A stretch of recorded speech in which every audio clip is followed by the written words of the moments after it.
মই কেইটামান খুব গুৰুত্বপূৰ্ণ বিষয় দেই, এই বিষয়কেইটালৈ মই পেলাই আহিছোঁ। এই ধৰক আজি মই এতিয়া সোণাপুৰত আছোঁ, সমাধি ক্ষেত্ৰৰ ওচৰত আহিছোঁ। মানে তাত মই সোমোৱা নাই এতিয়া, কাৰণ ঢেৰ মানুহ, আৰু আজি ক'ব গ'লে বহুত মানুহ আছে। আহি মই কেইটামান পৰিৱেশ দেখা পালোঁ, মোৰ খুব বেয়া লাগিছে। মানে কি হৈছে, সমাধি ক্ষেত্ৰৰ আশে পাশে তাৰ ফ্ৰণ্টৰ ধৰক ৰাস্তাৰ ইফালে বা সিফালে ঢেৰ এতিয়া তাৰমানে চিগাৰেট গুটকাৰ দোকান।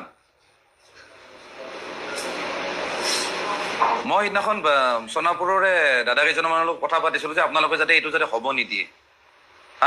পানী কোনোবাই পানী বেচক বা কোনোবাই ফাষ্টফুড খোলক বা কিবা খোৱা বস্তুৰ মানে দোকান খোলক, কিন্তু মানে চিগাৰেট গুটকাৰ দোকান একদম ভৰি পৰিছে তাৰমানে।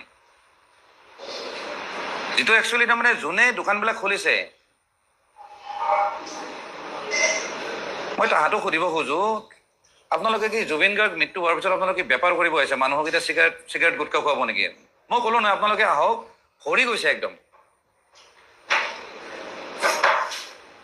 এইটো প্ৰশাসনে কি কৰে নাজানো, প্ৰশাসনে কৰক নকৰক, কিন্তু এই সোণাপুৰৰ যিখিনি ৰাইজ আছে নহয়, তেওঁলোকে কিন্তু তেওঁলোকৰ ওপৰত ব্যৱস্থা ল'ব লাগে, যিটো উচিত নহয়।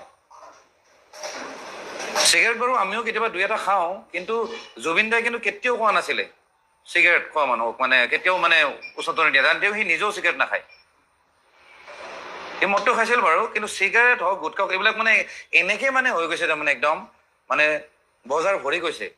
খুব লাজৰ কথা। আমিতো নিজে এইবিলাক কৰিব নোৱাৰো, আমিতো উঠাই দিব নোৱাৰো, নহ'লে আমাকে এৰেষ্ট কৰি দিব। কিন্তু ইয়াৰে মানুহখিনিয়ে যাতে উঠাই দিয়ে, এইটো কিন্তু খুব দৰকাৰী কথা।